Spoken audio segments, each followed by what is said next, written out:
అదే RTV app వార్తల్ని క్షణాల్లో చదివే అవకాశం ఉంటుంది. ఒక న్యూస్ పేపర్, ఒక టెలివిజన్ ఛానల్ మీ చేతుల్లో ఎప్పుడూ ఉంటాయి. దేశవ్యాప్తంగా ఎస్సీ వర్గీకరణకు సంబంధించి నిరసనలు వెల్లువెత్తుతున్నాయి. అసలు ఎస్సీ వర్గీకరణకు సంబంధించి మనతో మాట్లాడడానికి రాష్ట్ర ఎస్సీ కమిషన్ సభ్యులు మరియు ప్రముఖ సీనియర్ న్యాయవాది చెల్లెం ఆనంద్ ప్రకాష్ ఉన్నారు. సార్ నమస్తే. ఇప్పటికి కూడా చాలామంది రెండు క్యాస్టులు మాల మాదిగల్లో కూడా వర్గీకరణ అంటే చాలామందికి తెలియదు. కొంచెం దీని గురించి వివరించు. అసలు వర్గీకరణ జరిగితే మాదిగలు మంచిదా, జరగకపోతే మాలలకు మంచిదన్న దాని మీద చాలామందికి అవగాహన లేదు ఈ సబ్జెక్ట్ మీద. ఇప్పుడు రాజ్యాంగం ప్రకారంగా ఎస్సీలకి 341, ఎస్టీలకి 342 ఆర్టికల్ ప్రకారంగా 15% రిజర్వేషన్స్ ఇమ్మని చెప్పేసి రాజ్యాంగం చెప్పింది. ఆనాడు రాజ్యాంగ నిర్మాత బాబాసాహెబ్ అంబేద్కర్ కృషి వల్ల ఈ దేశంలో ఉన్నటువంటి ఎస్సీ ఎస్టీలకి రిజర్వేషన్లు వస్తూ ఉన్నాయి. నేను అడుగుతూ ఉన్నాను, వర్గీకరణ అనే అంశం ఏదైతే ఉందో ఇది చాలా సున్నితమైన అంశం. దీని మీద రాజకీయ పార్టీలు కన్నేసిని ఒక వర్గాన్ని లాక్కుని లబ్ధి పొందాలన్న ఆలోచనతో ఈ రాష్ట్రాల్లో వర్గీకరణ ఉద్యమాలు జరుగుతున్నాయని చెప్పేసి ఒక న్యాయవాదిగా నేను మనవి చేస్తున్నాను ప్రజలందరికీ కూడా. వర్గీకరణ జరిగితే మాదిగలకి న్యాయం జరుగుద్ది అంటే నేను ఒక అడ్వకేట్గా లేదా చదువుకున్న వ్యక్తిగా నేను ఒప్పుకోను. ఈ రిజర్వేషన్స్ ఉన్నది మాలైనా మాదిగైనా చదువుకుని పోటీ పరీక్షలు నెగ్గితే మాత్రమే ఉద్యోగం వస్తూ ఉన్నాయి. మాదిగని ఉద్యోగం ఇంటింటికి ఉద్యోగం ఇచ్చేవారు వర్గీకరణ జరిగేస్తే. వర్గీకరణ జరిగినప్పటికీ కూడా చదువుకున్న మాదిగలకి మాత్రమే ఉద్యోగాలు వచ్చే అవకాశాలు ఉన్నాయి. ఇప్పటికీ కూడా ఈ రాష్ట్రంలో మాదిగలకి చాలామందికి ఉద్యోగాలు వచ్చినాయి, మాలలకి చాలామందికి ఉద్యోగాలు రాలా. దానికి ఏకైక కారణం పోటీ పరీక్షల్లో పరీక్ష రాసి ఉత్తీర్ణత సాధించి ఇంటర్వ్యూలో పాస్ అయిన వాళ్ళకి మాత్రమే ఉద్యోగాలు వస్తాయి. నేను అడుగుతున్నాను మందకృష్ణ మాదిగని కానీ లేకుంటే మాల నాయకులను కానీ, ఇప్పుడు రాజ్యాంగం అమల్లోకి వచ్చి దాదాపు ఇప్పుడు 75 ఏళ్ళు అవుతూ ఉంది. ఆనాడు 15% మాత్రమే ఆనాటి జనాభా ప్రకారంగా రిజర్వేషన్స్ ఇచ్చింది రాజ్యాంగం. ఈవేళ 2024లో ఉన్నాం మనం. మరి అప్పటి జనాభా ఎంత, ఇప్పటి జనాభా ఎంత? పెరిగిన జనాభాకి అనుగుణంగా రిజర్వేషన్లు పెరగాలనేటువంటి ఉద్యమం రావాలి.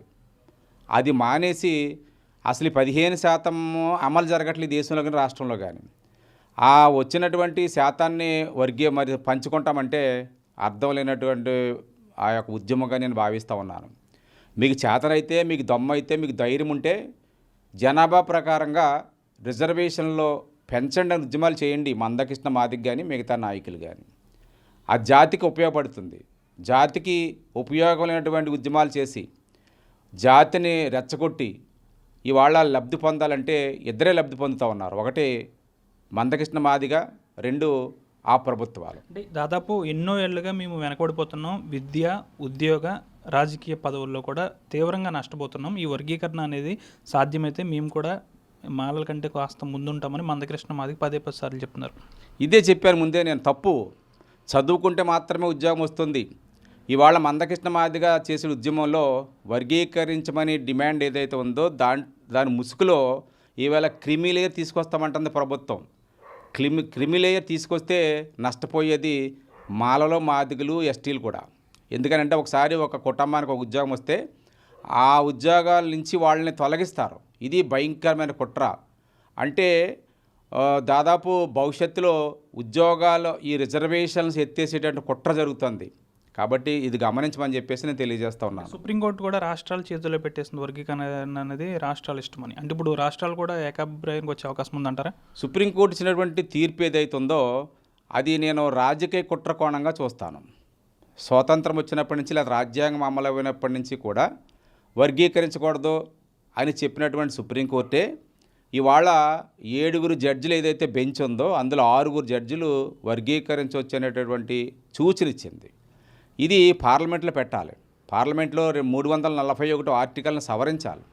అంటే దేశంలో ఉన్నటువంటి రాష్ట్రాలన్నీ కూడా దాదాపు 1/3 రాష్ట్రాలు ఒప్పుకోవాలి.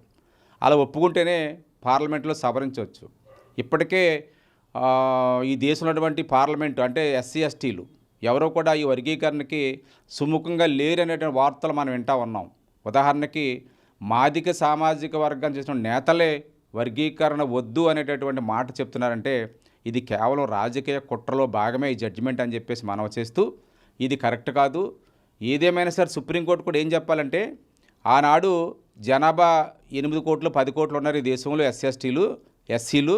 ఇవాళ దాదాపు 100కి 25% మంది ఉన్నారు. వాళ్ళకి పెరిగిన జనాభాకు అనుగుణంగా రిజర్వేషన్లు పెంచి చేయమని చెప్పాలి. అది వదిలేసి వర్గీకరించుకోవచ్చు అనేటువంటి మాట ఏదైతే చెప్పారో అది చట్టానికి మంచిది కాదు. సుప్రీంకోర్టు అది మంచి సూచన ఇచ్చిందని అనుకోవట్లేదు. ఏదేమైనా సరే రివ్యూకి వెళ్తున్నారు. ఆ రివ్యూకి వెళ్ళినప్పుడు దాదాపు 12 మందో 15 మందిలో జడ్జిలు ఉంటారు. మళ్ళీ వాళ్ళు ఏమిస్తారో చూడాలి. ఏదేమైనా సరే ప్రభుత్వానికి సూచన ఇచ్చింది, ఇది మరొకటి కాదు. అంటే ప్రభుత్వం ఏం చేయాలంటే ఇప్పుడు చట్టబద్ధత తీసుకురావాలి. చట్టబద్ధత తీసుకొచ్చేటటువంటి ఆ యొక్క మార్గం పార్లమెంట్లో లేదనేటువంటి విషయం ప్రజలకు తెలియాలని చెప్పి మనవి చేస్తా ఉన్నాను. అంటే రాజకీయ ఆటలో భాగంగానే ఈ వర్గీకరణ అంశం అనేది 100% ఇదే చేస్తున్నారు. నిజంగా చిత్తశుద్ధి ఉంటే మాదిగల పట్ల ప్రభుత్వాలకి మాదిగ కమ్యూనిటీలో ఎడ్యుకేషన్ పెంచేటటువంటి ఆ యొక్క నిర్ణయాలు చేయాలి. అది వదిలేసి ఇచ్చేటటువంటి రిజర్వేషన్ వర్గీకరిస్తామనేటువంటి ముసుగేసుకుని ఒక అతను పెట్టుకుని నాటకాలు ఆడిస్తున్నారు. ఈ నాటకాలు ఎంతో కాలం సాగవని చెప్పేసి మనవి చేస్తూ ఉన్నాను. చివరిగా వర్గీకరణ అనేది సాధ్యం అవుతుందా, సాధ్యం కాదా? సాధ్యం అవుతుంది అవదంటే పార్లమెంట్లో చర్చ జరగాలి. ఈ ఎస్సీ ఎస్టీ ప్రజాప్రతినిధులు పార్లమెంట్లో ఉంటారు, వాళ్ళల్లో చర్చ జరిగి అప్పుడు చూడాలి మనం. అంతేగాని ఏదో తెలంగాణ ఆంధ్ర రాష్ట్రంలో కోరుకున్నారని చెప్పేసి అని చేస్తే మాత్రం ఇది భారత స్థాయిలో జరిగే పని కాదు. ఉదాహరణ ఒకటే చెప్తాను నేను. పిల్లి దెబ్బలాడుకుంటే రొట్టెముక్క కోసం కోతెత్తుకుపోయిందట. ఇప్పుడు ఈవేళ వర్గీకరణ ఉద్యమం అలా జరుగుతుంది. వర్గీకరణ ముసుగులో క్రిమిలేయర్ తీసుకొస్తా ఉన్నారు. ఇది చాలా ప్రమాదకరం.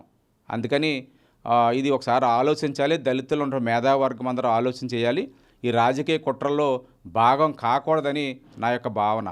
ఎవరైనా సరే మాలైనా మాదిగైనా రెల్లైనా మరొకరైనా ఎస్సీ ఎస్టీలో ఉన్నటువంటి ప్రజలు లేకపోతే విద్యార్థులు చదువుకుని పోటీ పరీక్షలకు వెళ్ళి నెగ్గితే తప్ప ఉద్యోగం రాదు. మాదిగ కులానికి చెందిన వాళ్ళమని చెప్పేసి అని ఇంటికి ఒక ఉద్యోగం ఇవ్వరు. ఇది కరెక్ట్ కాదు. చదువుకొని పైకి రావాలి, ఉద్యోగం రావాలంటే ఇప్పటికే మాదిగలు ఈ రాష్ట్రంలో చాలామంది ఉద్యోగస్తులుగా స్థిరపడ్డారు. అలాగే మాలలు కూడా స్థిరపడ్డారు. మాలల్లో చదువుకోకపోతే వాళ్ళకు ఉద్యోగాలు రాలేదు. అలాగే మాదికల్లో చదువుకోకపోతే వాళ్ళకు కూడా ఉద్యోగం రాదు. ఈ తక్కువ దానికోసం కొట్టుకోకూడదు. ఇవి కేవలం ప్రభుత్వాలు కుట్ర పనితో ఉన్నాయి. ఈ 15% రిజర్వేషన్లో స్వతంత్రం వచ్చిన తర్వాత ఇప్పటికి కూడా సరిగ్గా అమలు చేయలేదు. కేవలం 6%, 7% అమలు చేశారు. అందుకనే ఈ దేశంలో కానీ రాష్ట్రంలో కానీ వేలాది లక్షలాది బ్యాక్లాగ్ పోస్టులు ఖాళీగా ఉండిపోయి వీటిని భర్తీ చేయడానికి ప్రభుత్వాలు ముందుకు రావట్లేదు. భర్తీ చేయమని దళిత నాయకులు ఉద్యమాలు చేయట్లేదు. ఈ దేశంలో అసలు ఎవరికి రిజర్వేషన్ లేవు? అందరికీ రిజర్వేషన్లు ఉన్నాయి. ఆఖరికి వెనుకబడినటువంటి అగ్రవర్ణ ప్రజలకు కూడా రిజర్వేషన్లు ఉన్నాయి ఈబీసీ రూపేణ. అలానే ఎస్సీ ఎస్టీలు బీసీలకు కూడా రిజర్వేషన్లు ఉన్నాయి. కేవలం దళితులకి 15% అని పేరు పెట్టారు. దురదృష్టం 15% అమలు జరగట్లేదు. అందుకే రాష్ట్రంలో కొన్ని వేల బ్యాక్లాగ్లు ఉండిపోయి. కానీ ఈబీసీ అనేటటువంటి ఆ రిజర్వేషన్లో ఒక్క ఉద్యోగం కూడా ఇవాళ ఖాళీగా లేదు. అంటే అగ్రవర్ణాల్లో పేదలకి ఇచ్చేటటువంటి రిజర్వేషన్స్లో ఒక్క పోస్ట్ కూడా ఖాళీగా లేదు. మరి ఈ దేశంలో అస్పృశ్యతకి, ఈ దేశంలో కుల రక్కసికి బలైనటువంటి జాతి ఏదైతే ఉందో ఎస్సీ ఎస్టీలు, వాళ్ళకి ఉద్యోగాలు ఇవ్వాలంటే ప్రభుత్వాలు కుట్ర చేస్తూ ఉన్నాయి. కాబట్టి వాళ్ళకి వేలాది బ్యాక్లాగ్ పోస్టులు ఉండిపోయి ఈ వేలాది బ్యాక్లాగ్ పోస్టులని భర్తీ చేయమని, పెరిగిన జనాభాకు అనుగుణంగా మరి రిజర్వేషన్లు పెంచమని ఈ దళిత నాయకులందరూ కూడా ఉద్యమం చేస్తే బాగుంటుంది తప్ప ప్రభుత్వం ఇచ్చేటటువంటి ఏదో అరాకొర ఉద్యోగాల కోసం కొట్టుకుని తన్నుకుంటే మాత్రం జాతి క్షమించదు. ఈ జాతి వచ్చే తరాలు నష్టపోతాయని చెప్పేసి ఒక న్యాయవాదిగా నేను మనవి చేస్తూ ఉన్నాను, విజ్ఞప్తి చేస్తూ ఉన్నాను. ఎస్సీ వర్గీకరణకు సంబంధించి పార్లమెంట్లో చర్చ అనేది జరగాలి. పూర్తిగా కూడా ఎస్సీ వర్గీకరణ అనేది సాధ్యపడదు. అది పూర్తిగా పార్లమెంట్లో అనేది పూర్తి స్థాయిలో చర్చ జరగాలి. ఇప్పటికీ ఎస్సీల్లో మాల మాదిగలు కలిసే ఉన్నారు. కేవలం రాజకీయ లబ్ధి కోసం మందకృష్ణ మాదిగ ఆడే ఆట మాత్రమే ఈ ఎస్సీ వర్గీకరణ. ఈ వర్గీకరణలో మాదిగలకు సంబంధించి ఒక మందకృష్ణ మాదిగ మాత్రమే లాభపడుతున్నాడని కూడా ఎస్సీ కమిషన్ సభ్యులు చెల్లెం ఆనంద ప్రకాష్ చెప్తున్నారు. వీడియో జర్నలిస్ట్ శేఖర్తో మన ఆర్టీవీ పశ్చిమ గోదావరి నుంచి. మరిన్ని వీడియోస్ కోసం ఛానల్ ని సబ్స్క్రైబ్ చేయండి. లేటెస్ట్ అప్డేట్స్ కోసం వాట్సాప్ ఛానల్ ని ఫాలో చేయండి అండ్ లింక్ డిస్క్రిప్షన్ లో ఉంది.